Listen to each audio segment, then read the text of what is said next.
एक व्यूअर ने domestic violence act के संबंध में एक बहुत ही महत्वपूर्ण सवाल किया है कि क्या घरेलू हिंसा अधिनियम के तहत सीधे पुलिस स्टेशन में एफआईआर यानी फर्स्ट इंफॉर्मेशन रिपोर्ट दर्ज की जा सकती है या न्यायालय के माध्यम से भी फर्स्ट इंफॉर्मेशन रिपोर्ट दर्ज कराई जा सकती है। क्या डोमेस्टिक वायलेंस एक्ट में इस तरीके का कोई प्रावधान है? हालांकि इससे पहले भी मैंने घरेलू हिंसा अधिनियम में एफआईआर के संबंध में डिटेल में एक वीडियो बनाया था। आई बटन में उसका लिंक मिल जाएगा, अगर आप डिटेल में देखना चाहते हैं तो देख सकते हैं। अभी हाल ही में इलाहाबाद हाईकोर्ट के एक बेंच ने फिर से इसी संबंध में एक महत्वपूर्ण फैसला दिया है। तो दोस्तों, मैं करीम अहमद सिद्दीकी एडवोकेट एक बार फिर हाजिर हूं आपके बीच में अपने YouTube channel legal and social awareness में इसी महत्वपूर्ण जानकारी के साथ। देखेंगे कि थाने में सीधे एफआईआर दर्ज करने के संबंध में डोमेस्टिक वायलेंस एक्ट में क्या कोई प्रावधान है। जो केस इलाहाबाद हाईकोर्ट गया उसके फैक्ट क्या थे, वहां पर क्या डिस्कशन किया गया, किस तरीके का आर्गुमेंट किया गया और फाइनली इलाहाबाद हाईकोर्ट के द्वारा किस तरीके का आदेश पारित किया गया। तो जोड़े आखिर तक, बहुत महत्वपूर्ण जानकारी है। देखते हैं कि इस संबंध में संपूर्ण जानकारी क्या है। सबसे पहले देखते हैं कि डोमेस्टिक वायलेंस एक्ट में क्या इस संबंध में कोई प्रावधान है कि नहीं है।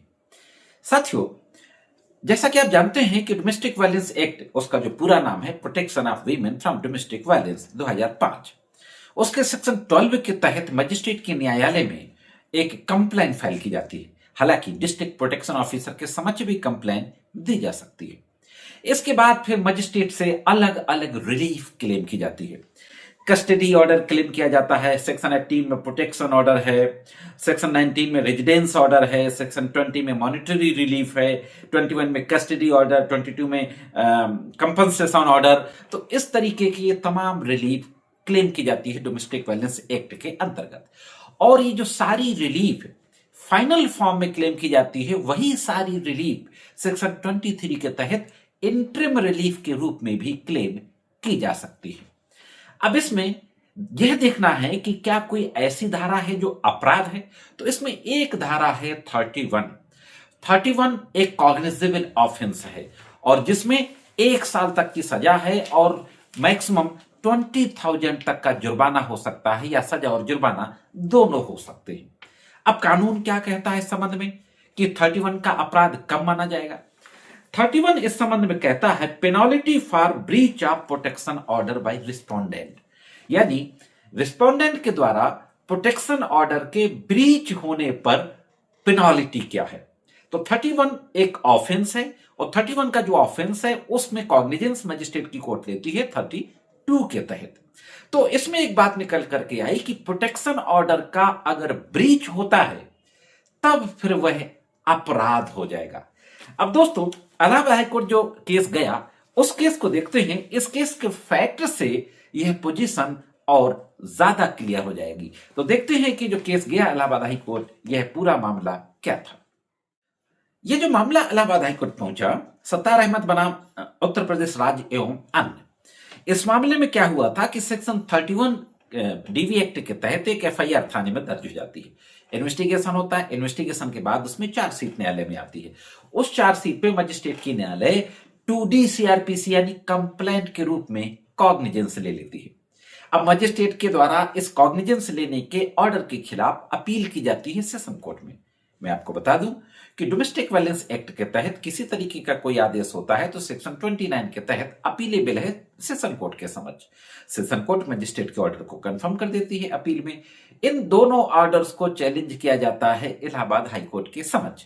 इलाहाबाद हाईकोर्ट की बेंच जस्टिस विनोद दिवाकर के द्वारा इस मामले की सुनवाई की जा रही थी। अब देखते हैं कि महत्वपूर्ण बात क्या है। न्यायालय ने स्पष्ट रूप से कहा, न्यायालय ने पहले मजिस्ट्रेट की कोर्ट से जवाब भी मांगा कि भाई बताइए आपने कैसे संज्ञान ले लिया। तो मजिस्ट्रेट ने अपने जवाब में कहा कि हमने 2D सीआरपीसी के तहत इसमें संज्ञान ले लिया। कोर्ट ने स्पष्ट किया कि 2005 का जो ये विशेष अधिनियम है, इसमें आईपीसी की तरह सीधे एफआईआर दर्ज करने का प्रावधान नहीं है।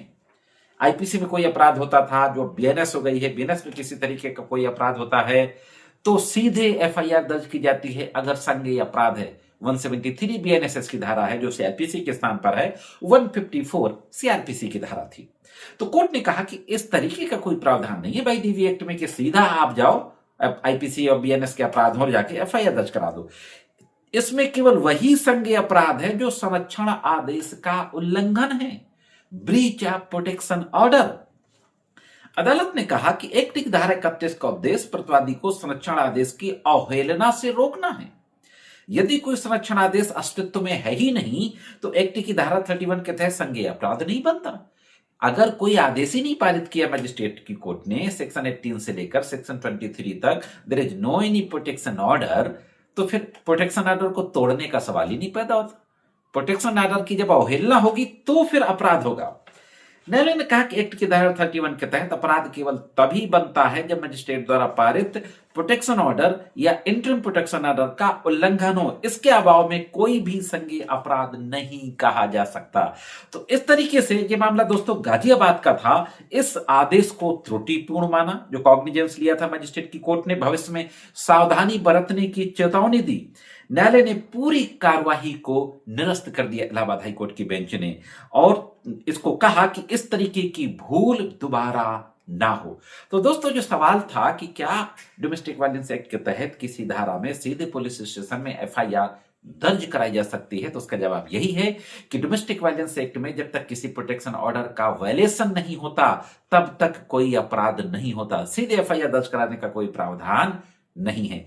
ये थी दोस्तों एक और महत्वपूर्ण जानकारी डोमेस्टिक वायलेंस एक्ट के संबंध में। कैसे लगी कमेंट्स करके जरूर बताएं। अगर आप चैनल में नए वीडियो को पहली बार देख रहे हो तो चैनल को सब्सक्राइब करके घंटी के बटन को दबाकर ऑल पर जरूर सेट कर दें। मेरे द्वारा जो महत्वपूर्ण कानूनी जानकारी दी जाती है अगर आपको अच्छी लगती हो तो वीडियो को लाइक और शेयर करते रहा करें। आज के एपिसोड में सिर्फ इतना ही। मिलते हैं किसी अन्य एपिसोड में कानून की अन्य जानकारियों के साथ। तब तक महत्वपूर्ण कानूनी जानकारियों के लिए देखते रहें लीगल एंड सोशल अवेयरनेस।